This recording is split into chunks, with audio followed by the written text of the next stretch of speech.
The catalyst of war. The Galactic Senate had been warned. The Earth Alliance, small and seemingly insignificant among the vast stretches of the galaxy, had offered olive branches and peaceful negotiations, but the Iconians were not interested in diplomacy. The warnings from Earth were clear, but the arrogance of the Iconian Empire had clouded their judgment. And now, they would pay the price for underestimating humanity. It all started with Chris Adams, a human diplomat. Despite the vast power of the Iconians, Chris was determined to prevent a war, to prevent his people from being dragged into a conflict they could not win. Earth's colonies, scattered across the galaxy, had lived in peace for centuries, shielded by the protection of the Earth Alliance. But the Iconians, a species with centuries of dominance, had grown tired of the humans' presence in the galaxy. They had demanded that the colonies be abandoned, that Earth relinquish all control over the regions they had established. The Earth Alliance, with its leaders and its people, had refused. Chris had been sent to the Iconian homeworld with the hopes of negotiating peace. His mission was critical. Humanity's future rested in his hands. He would enter the heart of the Iconian Empire, face their High Council, and do everything in his power to prevent the impending war. But what he did not know, what no one could have foreseen, was that the Iconians had already made up their minds. Chris entered the council chambers with dignity, flanked by 2 Iconian escorts. He could feel the weight of the centuries of history that had shaped the alien species: sharp, angular faces, glowing yellow eyes, and a rigid confidence that bordered on arrogance. The High Council, seated in their obsidian thrones, greeted him with silent judgment. They weren't interested in diplomacy. Chris could sense it. They saw him, not as a representative of a race, but as an insect, something beneath them, something to be swatted away. Primus, the High Counselor, was the first to speak. His voice, smooth and chilling, carried across the room. "You humans are bold," he began, a thin smile spreading across his face. "But your boldness is a mistake. Your colonies belong to us now. The time for negotiation has passed. We will take what we want, and there will be nothing you can do to stop us." Chris stayed calm, his eyes narrowing slightly. "The Earth Alliance will never surrender to you. We are not afraid of you, and we will fight for our people until the very end." His words were firm, and the coldness in his voice betrayed no fear. He had seen battle, and he knew the strength of his people. He would not back down, even in the face of their technological superiority. Primus's smile faltered for a fraction of a second. He had expected resistance, but Chris's confidence was unexpected. "You underestimate us, human. You believe your resistance is worth something, but you're wrong. We are the apex predators of this galaxy. Your species is weak, and your colonies will fall to us in time. Your people, your homes, they will be ours." Chris didn't flinch. "You can take our land, but you'll never take our will." Primus's eyes glowed with a strange, predatory light. "Enough of your insolence." The alien's voice dropped to a low, almost hypnotic tone. "Your colonies are an obstacle to our empire's expansion. You refuse to bend to our will, and that human will be your undoing.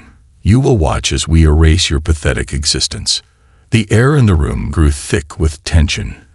The council members exchanged looks, some with subtle nods of agreement, others with barely concealed contempt for Chris's defiance. But before anything else could be said, Primus raised his hand. He gave a sharp, cold gesture, one that immediately sent a ripple of unease down Chris's spine. He knew what was about to happen. Without warning, one of the guards approached Chris, drawing a sharp, sleek weapon from his side. Chris barely had time to react. The weapon discharged with a cold, mechanical hum, and in that split second, Chris felt a searing pain in his chest. He slumped forward, his breath catching in his throat as his vision blurred. Blood pooled beneath him, staining the obsidian floor.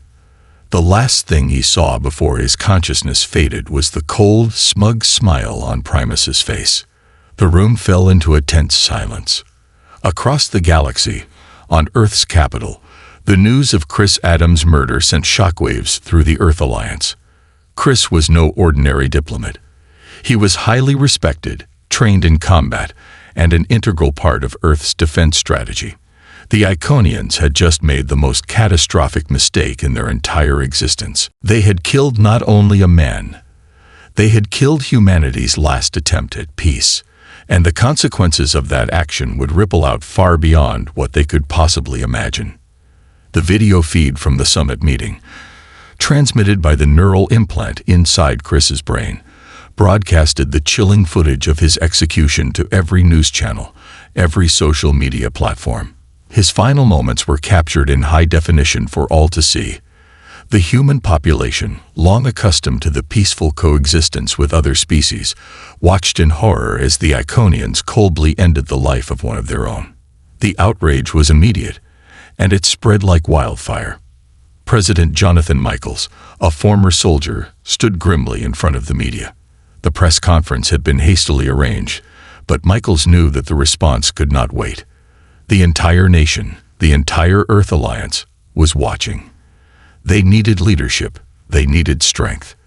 We mourn the loss of Chris Adams, but we also know this: humanity will not stand down. We will not be wiped out. The Iconians have made a grave error, and we will make them regret it. This is not the end of humanity. It is the beginning of something far worse for them. The president paused, his gaze unwavering. The future of Earth, and the entire human race, depended on the next words he spoke. The Iconians thought they could break us, that we would bow to them. But they have just awakened the full fury of the Earth Alliance. We will fight for every inch of our land, for every life, and we will make them regret underestimating us. The moment Chris Adams was killed, humanity's sleeping giant was awakened. The Earth Alliance had been holding back, knowing that humanity's true military strength was a deterrent against potential threats. But now, with no peaceful path forward, humanity's full force was about to be unleashed. The Iconians had no idea what they had triggered. Across Earth's many colonies, military leaders began to mobilize. The hidden human war machine, long thought to be an outdated relic, began to hum with life. Earth's fleet, once considered small and underfunded, was about to show the galaxy its true potential. And the Iconians, who had mocked humanity's strength, would soon learn that humans, when pushed to the brink, were the fiercest warriors the galaxy had ever seen. The Earth Alliance rises. The news of Chris Adams' brutal assassination echoed throughout the galaxy, but it was felt most keenly on Earth. The Earth Alliance, once a peaceful coalition dedicated to diplomacy and cooperation, now found itself facing a far more aggressive future. The time for negotiations had ended. The Iconians had made it clear that they viewed humanity as an obstacle, an insignificant blip in the grand tapestry of galactic power. But in that moment of blind arrogance, they had sealed their own fate.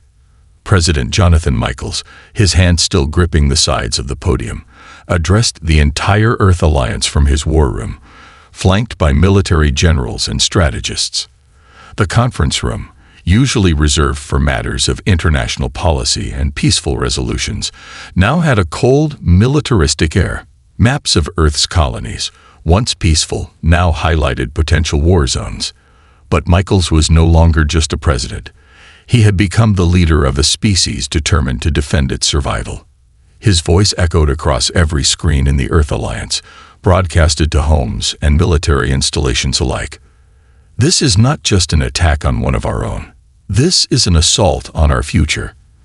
The Iconians have shown us their hand, and now we will show them ours. There was no more talk of peace, no more hopes for negotiation. Earth's response would be swift, decisive, and overwhelming. Michaels paused for a moment, letting the words sink in. He knew that humanity had never fought a war like this before, but they would fight it now. Behind him, the chief of Earth's military, General Emma Hayward, stood silently. Her sharp eyes were fixed on the holographic display in front of them. The Iconians had always been thought of as a superior force, powerful, technologically advanced, and ruthlessly efficient. But Earth had something the Iconians didn't: a deep well of untapped potential. "We have to make them understand that they've made a mistake," General Hayward spoke up, her voice steady and commanding. "Humanity isn't just about surviving. We're about fighting back, no matter the odds." The general's words resonated through the room. Earth had faced extinction before.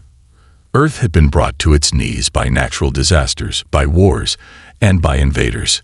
But each time, humanity had found a way to rise. And now, with the Iconians' murder of Chris Adams, that spirit of resilience would be tested once again. The Earth Alliance's military machine, long dormant, suddenly roared to life. Under the guise of peaceful coexistence with other galactic species, humanity had kept its true military capabilities hidden, keeping it under wraps to avoid provoking unnecessary conflicts. But with Chris's death, the veil was lifted. Earth's war fleets were no longer small, outdated relics of a bygone era. They were now a formidable force of precision, firepower, and technology, an unstoppable juggernaut that would make even the most battle-hardened species think twice. A fleet of warships, some of the most advanced the galaxy had ever seen, began assembling near Earth's orbit. Each ship, equipped with state-of-the-art weaponry and shields designed to withstand the most brutal of attacks, was built with one purpose in mind: to strike back at the Iconians. In the command center of Earth's flagship, the resolute Admiral Samuel Voss stood at the helm, surrounded by a team of tactical officers. His face, lined with years of experience, was grim but resolute. "Prepare for immediate deployment," he ordered. "Send word to every fleet in the Alliance. We move out at once. The Iconians won't know what hit them." "Sir," a young ensign spoke up from the tactical station, "we've received a transmission from the Iconian High Council. They've declared war on humanity." Voss nodded, his expression hardening. "I expected as much. Let them declare. We will show them the full strength of the Earth Alliance." He turned back to the display. "Activate all war protocols. We launch in 10 minutes." As the officers scrambled to prepare, the sense of urgency in the room was palpable. But this wasn't just any war. It was a war of survival. A war that humanity had not wanted, but was now forced into. And as the ships of the Earth Alliance began their final preparations for departure, a new sense of unity began to take shape. Humanity was no longer just a collection of colonies and nations. They were one people, united under the banner of survival. Back on the Iconian homeworld, Primus, the High Counselor, watched the reports with a sense of disbelief. His victory over Chris Adams, so easily achieved, now seemed like a fool's errand. The Iconians had murdered one of Earth's finest diplomats in cold blood, and in doing so, they had awakened something far more dangerous than they could have ever imagined. Their arrogance had clouded their judgment. They had thought that by eliminating Chris, they would crush humanity's will to resist. But what they hadn't anticipated was the depth of humanity's resolve. What they hadn't understood was that when cornered, humanity would not just fight. It would fight with everything it had. Primus leaned back in his chair, his eyes narrowing as he watched the holographic display of Earth's war fleet assembling. The Earth Alliance was preparing for war. "They're mobilizing faster than we anticipated," he muttered to his advisors. "Their fleets have been hiding for years, but we were too blinded by our superiority to notice." One of the Iconian officers spoke up. "What should we do, my lord? They have far more ships than we originally thought." Primus' jaw clenched. "We will show them why we are the apex species of the galaxy. But we will not take this lightly. Send word to the fleets. Prepare for battle. The humans will regret provoking us, but we will make them suffer for this." As the Earth Alliance ships departed from orbit, carrying with them humanity's last hope of survival, the first shots were fired across the stars. A message, carried by Chris Adams' final transmission, was broadcasted to every corner of the galaxy. "We are not just a species. We are a force to be reckoned with, and the Iconians will soon learn that you should never, ever underestimate what humanity can do when pushed to the edge." The words echoed across the galaxy like a call to arms. The Iconians had made a grave error, one that they would not be able to undo. They had provoked the wrath of humanity, and now they would face the full fury of a species that had nothing left to lose. Unleashing the wrath. The cold, sterile silence of space was suddenly shattered by the hum of engines as the Earth Alliance's warships moved into formation. For years, humanity had lived in relative peace, quietly building its strength while engaging in diplomatic efforts with the galactic powers. But now, the true might of the Earth Alliance was on display. The fleet, once thought of as an underdog in the galactic theater, now filled the void with sheer power and determination. Admiral Samuel Voss stood on the bridge of the Resolute, Earth's flagship, watching the vast expanse of stars through the massive viewport. His crew worked feverishly at their stations, preparing for the coming confrontation. Every officer, every soldier, every human in the fleet understood what was at stake. This wasn't just a battle for survival, it was a battle for humanity's legacy. If they failed, the Earth and all its colonies would fall to the Iconians. But if they succeeded, humanity would rise to a new era of dominance in the galaxy. Voss's voice broke the silence. Deploy the battle groups. We make our move in 2 hours. No mistakes. Our first target is their outer defense line. We hit them fast, hit them hard, and keep pushing until they break. His orders were met with a chorus of affirmatives.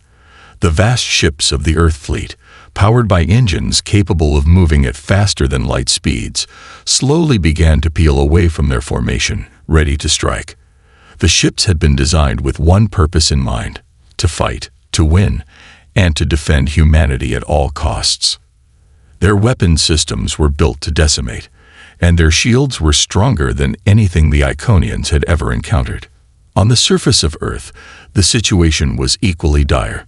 The people of Earth had watched Chris Adams' death with horror, but also with a sense of pride. They had seen his unwavering courage, his refusal to bow to alien threats, and they knew it was time to stand tall. The public, once divided on the idea of war, now rallied behind their leaders, united by the belief that humanity would not back down. There were no longer any illusions of peaceful negotiations. This was a war for their very survival. Back in the Iconian High Command, Primus was pacing, the cold blue glow of the holographic war table illuminating his angular features. He had never expected this level of response from humanity. The Iconians had always considered themselves the rulers of the galaxy, above any and all opposition. But the news coming in from their fleets now spoke of something entirely different. The Earth fleet was massive, larger than anticipated, and much more organized. They were deploying faster than the Iconians could counter, and their tactics were unlike anything the Iconians had ever seen. It was as if humanity had been preparing for this day, silently biding its time. Primus growled under his breath, knowing he had made a costly error. "Send word to our fleets," he ordered, his voice laced with fury. "They are to engage immediately. The humans must be crushed before they can gain any ground. We will show them who rules the galaxy." But even as he issued the orders, a lingering doubt crept into his mind. He had underestimated the humans. For all their technological advances, they had never fully understood the sheer depth of humanity's resolve. These were not the same humans that the Iconians had dealt with in the past. This time, they were facing the united species that had been pushed to the brink of extinction. And there would be no mercy. The battle began in a flash of light. The Earth fleet, now fully deployed, emerged from hyperspace, their ships appearing in the cold vacuum of space like a storm on the horizon. The first wave of ships engaged the Iconian outer defense lines with terrifying efficiency. The Earth fleet was not relying on sheer numbers alone. Their ships were fast, precise, and equipped with weapons that could tear through the Iconians' formidable shields. Admiral Voss watched the tactical displays as his ships began their assault. First wave, engage. Open fire. The first salvo of energy blasts hit the Iconian defense ships with a deafening crack, shaking the fabric of space itself. The Iconians' shields flared as they absorbed the initial strike, but it was clear that the Earth ships had the upper hand in firepower. The human fleet was relentless, each ship working in perfect harmony with the others. The Iconians, while technologically advanced, struggled to keep up with the speed and adaptability of the humans.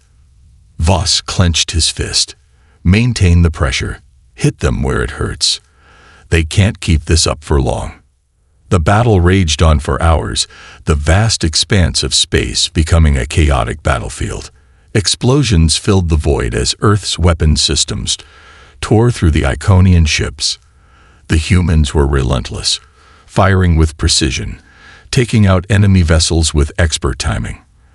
The Iconians, though powerful, were beginning to show signs of strain. Their once impenetrable defense lines were crumbling under the weight of the human assault. Inside the Iconian flagship, Primus watched in horror as his fleet was torn apart. "How are they doing this?" he muttered, his voice a mixture of disbelief and growing fear. "The humans have never been able to stand against us in the past. Why is this happening now?" He turned to his military advisors.